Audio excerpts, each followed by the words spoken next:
What's up, everybody? Welcome into another episode of the Celtics Talk Podcast here on the NBC Sports Boston Podcast Network. Our focus series rolls on in the ramp up to Celtics Nets in round one. And today we've already done Brad and Ime and Marcus. Today we're on to Jaylen Brown. And when I reflect on Jaylen's season, it was hard. Like last year, he was so good and making that leap to All-Star status. It was going to be hard. I know he's disappointed he didn't get that All-Star nod this year, much like the rest of the team. Kind of came on in the second half of the year. I thought the strides, Jaylen, not that he wasn't playing great for much of the season, was just dominant in first quarters for almost the entirety of the year. Really was key to that first unit launching, but probably the last 10 weeks of the season, felt like he made the sort of leap that Jason Tatum did a little bit earlier. The playmaking went up to another level. He just kind of figured out his role where, like, at first maybe he was trying to force the playmaking and trying to grow in that area. And then he just sort of realized, like, there were times where he just has to be the aggressive, attacking the basket guy, the one who takes advantage when teams put a double team on Jason Tatum. And I thought we saw the best version of Jaylen Brown deep into the year, especially once he got that balance where he was like, okay, I can still go at the basket and get my 30 points a night and that streak of 25 plus point games, but then also be the facilitator and find a way to get everyone else involved. I mean, he did enough this year where, again, because Tatum was so good and floated onto that all NBA status and muscled his way into the MVP conversation, that Jaylen sort of was in a little bit of a shadow. But, even our Kendrick Perkins saying he put him all NBA third team. And it's a reflection of that, what his impact was on the Celtics surging in the second half of the season. And Jaylen deserves a lot of credit for that. Again, it's hard when you're when you have two superstars to embrace that role and to be okay with being 1A and 1B or whatever you want to term it. I thought Jaylen really, really thrived in that this season, and his ability to sort of ramp it back up late in the year was pivotal to getting this team to the number 2 seed. So for a little glimpse into Jaylen's life, we wanted to kind of backtrack, and Shareef Abdur-Rahim was the very similar roots as Jaylen Brown. And so they went to the same high school and then Cal. And so he became a bit of a mentor. Shareef now heads operations at the G League, but he's kept an eye on Jaylen, remains a mentor figure.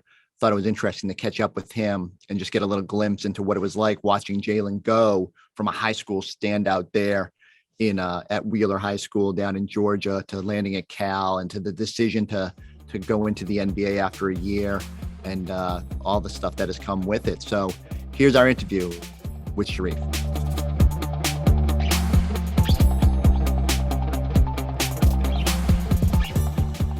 All right, Shareef, I want you to take me back. I find it fascinating how, so you and Jaylen from same area of Georgia, like how did that relationship start with him? Well, so Jaylen and I, we went to the same high school, obviously, years apart. I have 2 younger brothers that, right around one's maybe a year older than Jaylen and one's the same age. So they went to high school with Jaylen, played high school basketball with him. So the relationship really started just me, going to see my younger brothers play basketball and seeing him. And, we had the same high school coach, and, a friend of mine that, was in high school when I was, there, coached him in summer ball. So, just natural kind of connections. And then, like years later, he ended up, choosing Cal, and, I lived at that time, Northern California. So I would go up and see games. So it, really, I'd say it just organic, just being from the same town, same place, same high school coach, just a lot of just connections. What was it like? What stood out to you when you got to know him a little bit? It feels like you two were on very similar planes. Well, I think the first things you catch, like as a young guy, he was like really mature, focused, hardworking, really smart, has, I say, what's, for a ball player, and like for a baller, he has, he's 100% that, but then he, really has, like other interests, and which makes him, unique. I think he, in his way, he beats, he kind of beats to his own drum, uh, which is, I think is unique and cool. What was your early advice to him? I know I read the story about, especially when he was getting ready to leave Cal and that tough decision after, a year, but you had been through that same situation. What was your advice to him as he was navigating both getting adjusted to Cal and I think you said, like, go spread your wings and get invested in other things beyond basketball? Like, what was your guidance in that moment?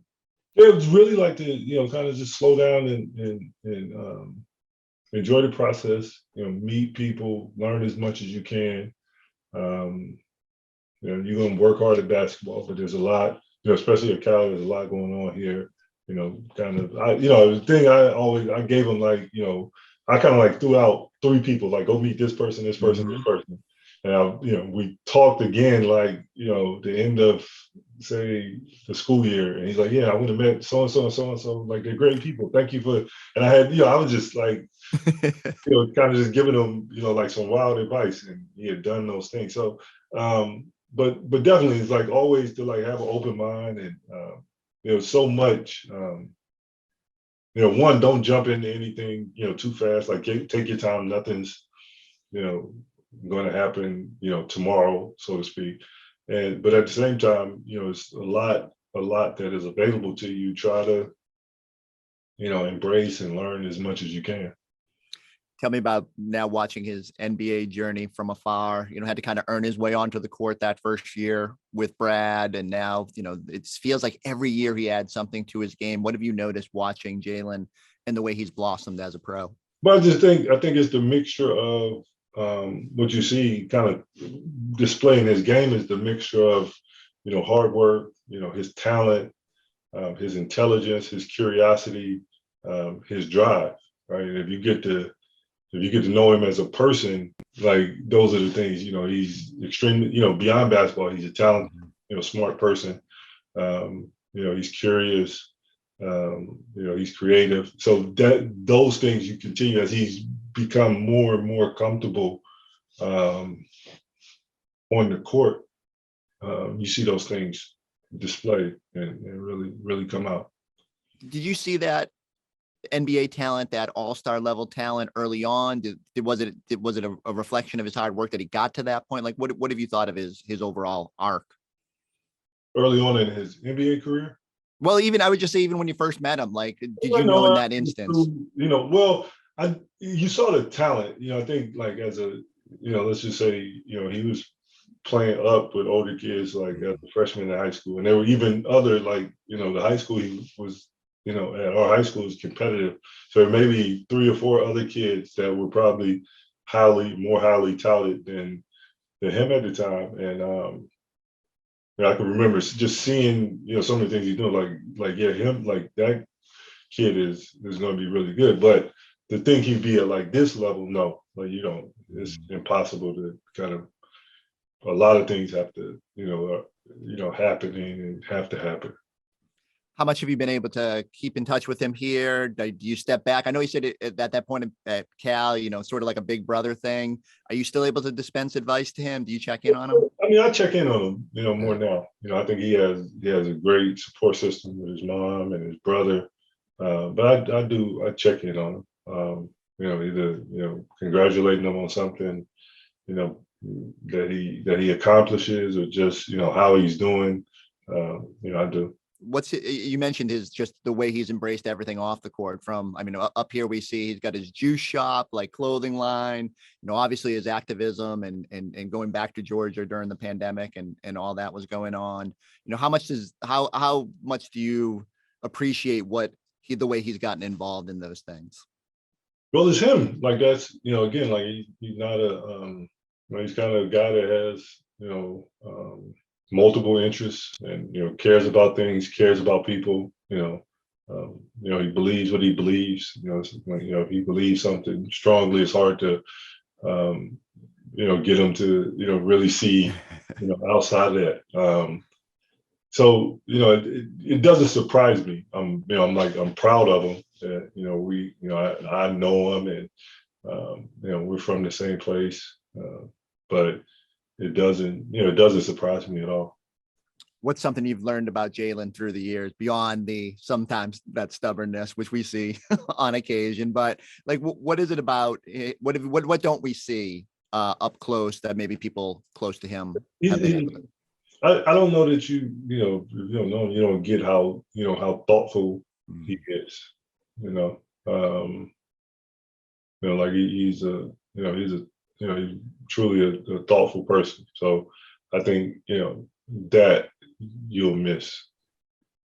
What do you think comes next for Jaylen Brown? It's really, like, people use this, but like the sky's the limit for him. Really, like, I mean, he's going to be, continue to be fantastic on the court. But I think his time, whether it's 10 years from now, 15 years from now, his time beyond basketball will be even more exceptional than his time on the court. Yeah, it's funny you say that, because that's one thing that Brad Stevens always goes back to, that as much as we marvel at what Jaylen's accomplished throughout his career and, in the infancy and all that, already Eastern Conference Finals and all that stuff, it might be what comes next that's even more jarring. I'll just leave it on this. I don't know how much you get to watch. You got a busy job up there at the G League. Do you get to watch the Celtics? Are you surprised about their turnaround this year and what Jaylen and Jason have been able to accomplish?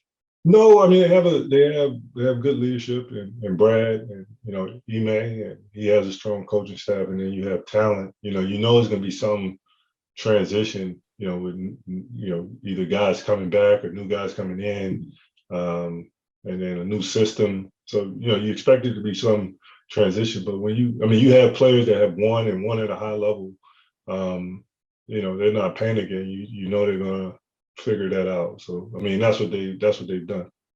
Well, I found it fascinating. I mean, the fact that same high school, same college, same number 3 pick, it's wild to me. Jaylen had a nice little path carved out to help him, guide him along the way. Shareef, thank you so much for your time. Thank you. All right, before we get out of here, one more thing about Jaylen Brown. When I think about Jaylen Brown's impact on the season, I've been trying to think, like, what will he be best remembered for this season? Obviously, he's had a great year, but, what was it that set him apart? And then it came to me. He shifted the energy. Now, whether it was Mercury in retrograde, whether it was just his actual belief that the team would turn things around, Jaylen was the first one to sort of identify that things were going to change. And so he deserves that credit. Come strutting into the last game of the year. The energy is about to shift. He's got it on his Juice brand sweatshirts. It's clear that he knew something was coming that was bigger than anyone could have expected. So I want to leave you with our OC piece here, which our original content crew put together, interviewed a bunch of us in the studio to just talk about the season and Jaylen's impact. And I think it's a good reflection of, the energy shifting. Check out that piece. And again, we'll catch you next time. Just to see our fight and our spirit. I think that's what, Boston Celtic basketball is about. We don't give up, we fight.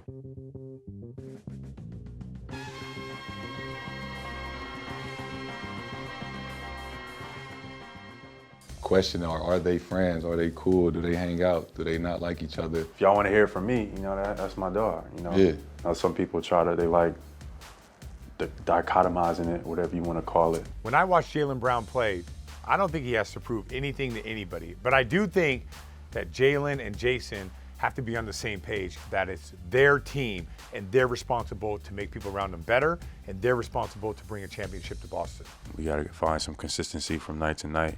Can't be one night, you play well, and then the next 2 nights you're going to kind of chill. Everybody got to come every single night ready to play. Everyone is, losing their mind at the beginning of the season because it's not going the way everyone thought it would. And we just came up short. Short. Fair or not, he's sort of the Robin to Jason Tatum's Batman, and has to figure out, like, how can you be the highest level of Jaylen without worrying that a lot of the attention goes to Jason? He didn't even want to be Robin to Batman. He wanted to be Batman B to Batman A. It seems like this year Jaylen Brown kind of took almost a backseat, but not really a backseat. It's more like a 1A, 1B, at least when I take a look at Jason Tatum and Jaylen Brown. Like late in the season, he saw the way that Tatum went to another level, and it felt like he was challenged to do the same. And credit to him, because every time the Batman makes a leap, Robin wants to make that same leap as well. Jaylen drawing Oz, and another bucket. And these guys are just too good right now. They are just too much for the league. Give them credit for changing the way that they were playing. And as a result, yes, now they can play together ad infinitum. The idea that they needed to make it work, even if it was just convincing us, I think that was real. But to their credit, they've done it. Those guys feed off each other now. But just like Jaylen Brown said, he said, things will change, and then he had the foresight that this season would turn out the way that it did, and it worked out. But splitting up the Jays was definitely not the answer. Brown, a step back three. Really, it's just not fair. To have two guys that are doing this. Well, the big challenge for Jaylen Brown was, we know you can score. Can you do it consistently throughout all 4 quarters? And can you make people around you better? Passing was sort of like the last frontier for him. And for much of the Celtics' success in the second half of the season, he was just a finisher. For Jaylen and his development, I think playmaking has been the key, and that is something that everyone has harped on all season long. 2 back-to-back games where the ball was moving. I didn't have 1 assist. And that's what's been most remarkable about the end of the season surge for the Celtics to me, is probably the last 4 weeks of the season, Jaylen just went up as a playmaker. You never know when it's going to click. For Jaylen Brown, there was a moment where the game started slowing down for him. He was running pick and roll. He was getting everyone involved. There's no defining moment when this happens. It's the same thing with Jason. It's just sort of all of a sudden, boom, it's there. He's making plays when he's drawing 2, and he's checking off defenses and hitting guys where they can get wide open shots. And that's all you're asking for from a guy who on any given night can score 30. You talk about Jaylen Brown passing at the beginning of the season till now. The simple fact is that everyone is starting to come together and actually learn how to play together on the court at the right time.